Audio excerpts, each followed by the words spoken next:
Assalamualaikum warahmatullahi wabarakatuh. Selamat pagi Bapak dan rekan-rekan sekalian. Puji syukur kehadirat Tuhan Yang Maha Esa yang telah melimpahkan rahmat dan hidayah-Nya sehingga kita dapat berkumpul pada acara Lomba Cerdas Cermat Kebangsaan Kontingen Sekolah Tinggi Pertama Nasional di pagi hari ini. Yang terhormat Bapak Aristiono selaku Dewan Juri Lomba Cerdas Cermat Kebangsaan serta teman-teman yang berbahagia. Sebelum memulai lomba pada hari ini, marilah kita berdoa sesuai agama dan keyakinan masing-masing. Berdoa dipersilakan.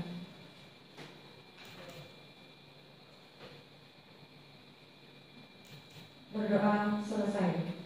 Acara selanjutnya yaitu sambutan dari Bapak Aristiono. Waktu dan tempat kami persilakan.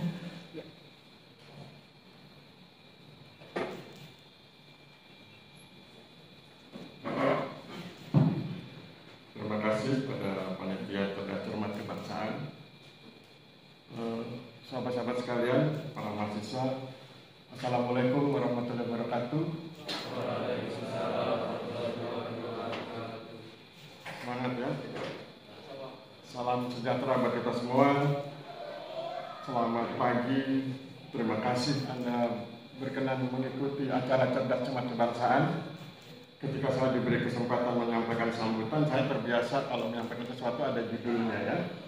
Pada saat ini saya ingin menyampaikan sebuah materi, mungkin sekitar 5 menit. Judulnya adalah Kebangsaan sebagai Instrumen Menghadapi Masa Depan.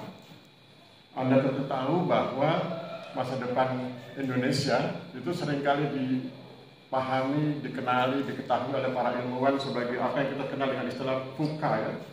Masa depan kita itu VUCA. Victory, U, C, dan A.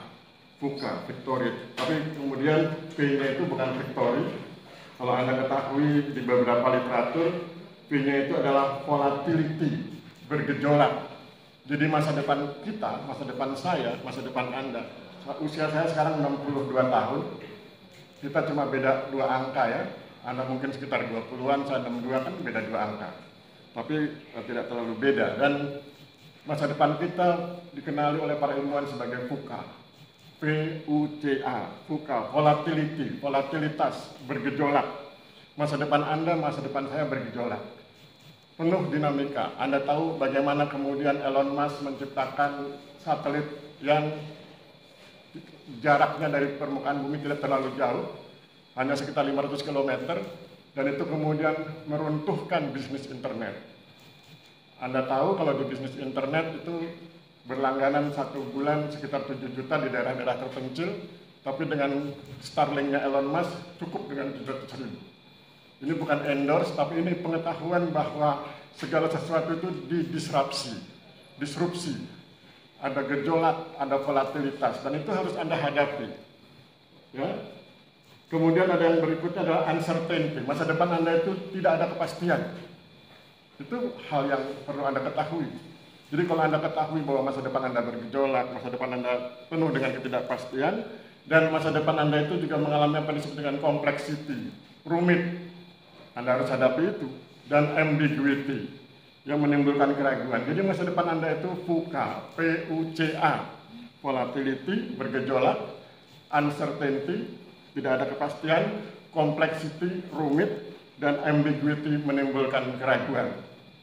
Pertanyaannya, apakah kita harus kemudian menyerah dan kalah? Jawabannya tidak. Tetapi kemudian mari kita lihat bagaimana masyarakat kita mensikapi itu.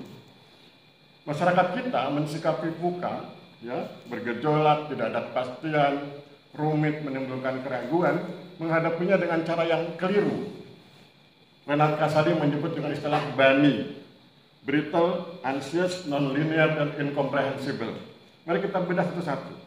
Masyarakat kita menghadapi ketidakpastian, kerumitan dengan menggunakan apa yang disebut sebagai brittle, rapuh. Anda sering dengar istilah flexing. Orang bergaya kaya padahal miskin, orang bergaya pintar padahal bodoh, orang bergaya ahli padahal tidak ahli. Bergaya, brittle ya. Jadi orang menghadapinya dengan brittle, dengan rapuh. Padahal ketidakpastian itu tidak boleh dihadapi dengan kerapuhan. Yang berikutnya anxious, dengan cemas. Menghadapi masa depan yang tidak pasti, yang penuh gejolak, itu dihadapinya dengan kecemasan. Itu juga nggak bagus. Ya. Dan ada lagi yang menggunakan konsep non-linear. Non-linear itu menjadi tidak bisa diperkirakan.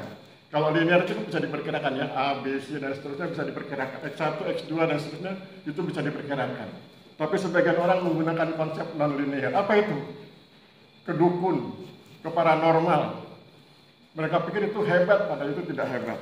Bagaimana mungkin ada orang yang minta kaya pada dukun yang miskin? Bagaimana mungkin orang yang pengen pintar tetapi ke dukun yang bodoh?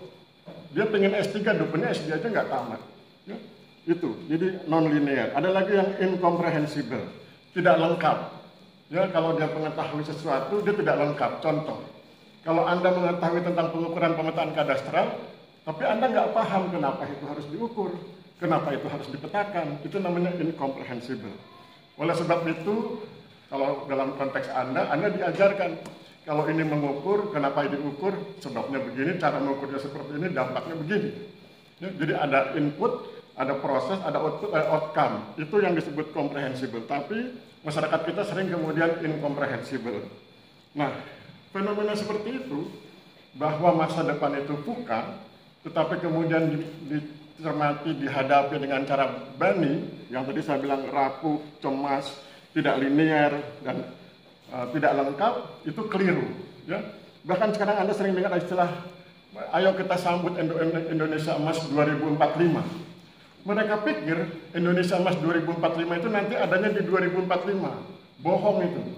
Yang betul adalah Indonesia Emas 2045 itu harus sudah disiapkan sejak tahun 1945 sampai nanti sedikit demi sedikit, tahap demi tahap, baru sampai tercapai di 2045. Bukan ada di sana dan kita menuju ke sana. Bukan ada di sana kemudian kita tergopoh-gopoh lari ke sana, karena di sana tidak akan ada apa-apa kalau kita tidak siapkan sejak 1945. Jadi Indonesia Emas itu disiapkan, direncanakan, disusun, dikonstruksi agar kita sampai di Indonesia Emas 2045. Ya. Nah, bagaimana cara menghadapi masa depan yang VUCA? Bagaimana kemudian menjadikan tahun 2045 itu sebagai tahun keemasan Indonesia? Maka kuncinya adalah kebangsaan. Kenapa kemudian kalau saya menyebut kata kebangsaan, kemudian Anda baca referensi di beberapa jurnal internasional, Amerika Serikat berkeberatan. Amerika Serikat berkeberatan dengan kata nasionalisme, sebab mereka berpandangan nasionalisme itu anti asing. Oleh sebab itu kemudian Amerika Serikat menggagas istilah patriot. Sama-sama cinta tanah air tapi tidak anti asing. Nah, saya pikir pandangan Amerika Serikat itu keliru. Saya pikir sekian banyak jurnal itu keliru. Kita ingin menghadapi masa depan yang VUCA, ya, yang penuh gejolak, tidak pasti, rumit, dan penuh keraguan itu dengan cara menggunakan semangat kebangsaan. Semangat kebangsaan yang kita bangun bukan semangat kebangsaan yang anti asing, karena semangat kebangsaan kita kan bukan diciptakan di tanah kosong. Semangat kebangsaan itu kan satu kesatuan dengan Pancasila yang hari ini kita rayakan kelahirannya. Semangat kebangsaan itu terletak di tengah-tengah Pancasila. Mari kita lihat, sila pertama, ketuhanan yang Maha Esa, ketuhanan. Sila kedua, kemanusiaan yang adil dan beradab, kemanusiaan. Sila tiga, persatuan Indonesia, itulah kebangsaan. Sila keempat, kerakyatan yang dipimpin oleh hikmat kebijaksanaan dalam permusyawaratan perwakilan. Itu bicara tentang kerakyatan. Sila kelima, keadilan sosial bagi seluruh rakyat Indonesia. Jadi kebangsaan kita itu kebangsaan yang di tengah-tengah Pancasila. Kebangsaan kita bukan kebangsaan yang anti asing. Kebangsaan kita adalah kebangsaan yang berbasis ketuhanan dan berbasis pada kemanusiaan. Anda tidak akan dibilang sebagai orang yang berkebangsaan, sebagai orang yang nasionalis kalau Anda tidak berketuhanan, apapun agama dan keyakinan Anda. Anda tidak akan dibilang sebagai orang yang nasionalis kalau Anda tidak punya kemanusiaan. Bagaimana mungkin Anda menganggap diri orang yang nasionalis cinta tanah air kalau Anda tidak mencintai manusia lain? Bagaimana mungkin Anda dibilang Anda mencintai manusia kalau Anda tidak paham Tuhannya? Dan pada akhirnya kebangsaan Anda itu ingin Anda wujudkan dalam bentuk kerakyatan untuk rakyat dengan cara musyawarah dan lain sebagainya. Muaranya apa? Keadilan sosial bagi seluruh rakyat Indonesia. Itulah nasionalisme. Itulah kebangsaan. Itulah yang akan kita cerdas cermatkan. Jadi ketika Anda sedang cerdas cermat kebangsaan, Anda sebetulnya sedang menempatkan diri sebagai orang yang menggunakan semangat kebangsaan itu sebagai cara menyongsong masa depan yang VUCA, menyongsong masa depan yang penuh gejolak, menyongsong masa depan yang tidak pasti, menyongsong masa depan yang penuh kerumitan, menyongsong masa depan yang menimbulkan keraguan. Itu cara Anda menyongsong masa depan dengan menggunakan semangat kebangsaan karena Anda yakin sebagai orang yang nasionalis, Anda punya ketuhanan. Kalau saya menyebut kata ketuhanan, Anda tentu ingat dengan ajaran agama Anda masing-masing dan bagaimana cara menjalankan ibadahnya gitu ya. Nah, kalau saya menyebut kata ketuhanan berarti cuma bicara tentang Tuhan, karena Tuhan kan perintahkan dua. Tuhan hanya perintahkan dua apapun agama Anda, yaitu beribadah kepada beliau sesuai dengan ajaran agama Anda masing-masing, beribadah pada beliau sesuai dengan ajaran agama Anda masing-masing, dan berbuat kebaikan pada sesama dan lingkungan. Ya, silakan apapun agama Anda, kitab suci apapun yang Anda gunakan, baca isinya dua itu. Beribadah kepada beliau dan berbuat kebaikan. Nah, ketika Anda sedang berbuat kebaikan, itu kan celah kedua. Ya, dan itu kemudian menjadi instrumen Anda untuk menghadapi masa depan. Anda juga ingin berbuat baik buat masyarakat, sila keempat. Anda ingin menjadi orang yang punya semangat keadilan. Anda ingin adil, Anda ingin hidup dalam konteks sosial yang harmoni, begitu ya. Jadi gunakan semangat kebangsaan itu, gunakan nasionalisme yang Anda miliki itu sebagai cara menghadapi masa depan yang bergejolak, tidak pasti, rumit, menimbulkan keraguan. Bagi Anda yang bergejolak bisa dikendarai. Saya menggunakan istilah driving the situation. Anda harus mampu mengendarai situasi, apapun situasinya. Ketika orang bilang jadi PNS susah, Anda kendarai. Ketika orang bilang bisnis dan lesu, Anda tetap semangat. Itu namanya driving the situation. Ya?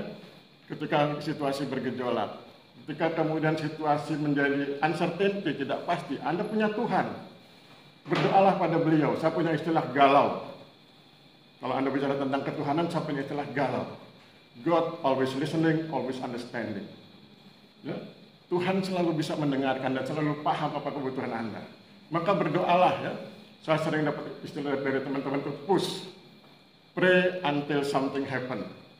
Berdoalah sampai segala sesuatu itu terjadi. Jadi Anda nggak peduli, Anda semangat meskipun dunia bergejolak, Anda semangat meskipun orang bilang itu tidak pasti, Anda tetap semangat meskipun orang bilang itu rumit, Anda tetap semangat meskipun orang bilang itu menimbulkan keraguan. Enggak. Anda punya Tuhan, sila pertama. Anda punya sahabat, sila kedua. Anda cinta tanah air, Anda hidup sebagai satu kesatuan bangsa. Anda ingin berbuat kebaikan buat masyarakat, sila keempat. Anda ingin mewujudkan keadilan sosial, sila kelima. Apa yang susah? Apa yang salah? Itulah sebaik-baiknya cara untuk menghadapi kehidupan di masa depan yang tadi saya bilang VUCA itu. Jangan gunakan gaya hidup bani, ya? Yang tadi saya bilang rapuh, tidak linear, dan menimbulkan hal-hal yang justru akan merugikan Anda. Saya pikir demikian, ikuti cerdas cermatnya. Saya akan mengamati, saya akan terus WA-an, monitor lewat jarak jauh dengan para panitia. Nikmati pengalaman Anda bercerdas cermat kebangsaan, gunakan semangat kebangsaan sebagai cara Anda menghadapi masa depan, dan teruslah berbakti pada Tuhan, pada beliau, sesuai dengan agama Anda masing-masing, bangun kebersamaan dengan masyarakat, dan mudah-mudahan Tuhan memberkati kita semua, dan kemudian kita bisa menghadapi masa depan dengan baik. Sebagai sahabat, saya ingin Anda sukses di bidang pertanahan, karena Anda sudah terlanjur masuk di bidang pertanahan, apapun profesi yang Anda pilih ya. Di bidang pertanahan Anda bisa jadi birokrat pertanahan. Di bidang pertanahan Anda bisa menjadi wiraswastawan pertanahan.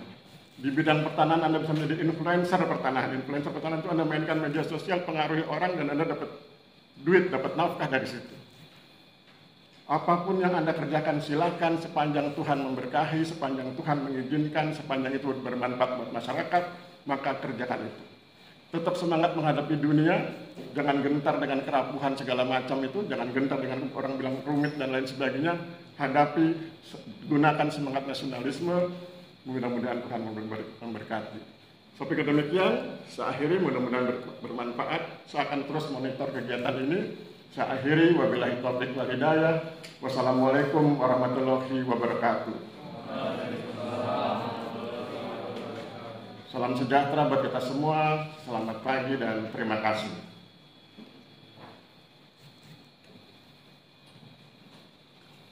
Kami ucapkan terima kasih kepada Bapak Prisciono telah memberikan sambutan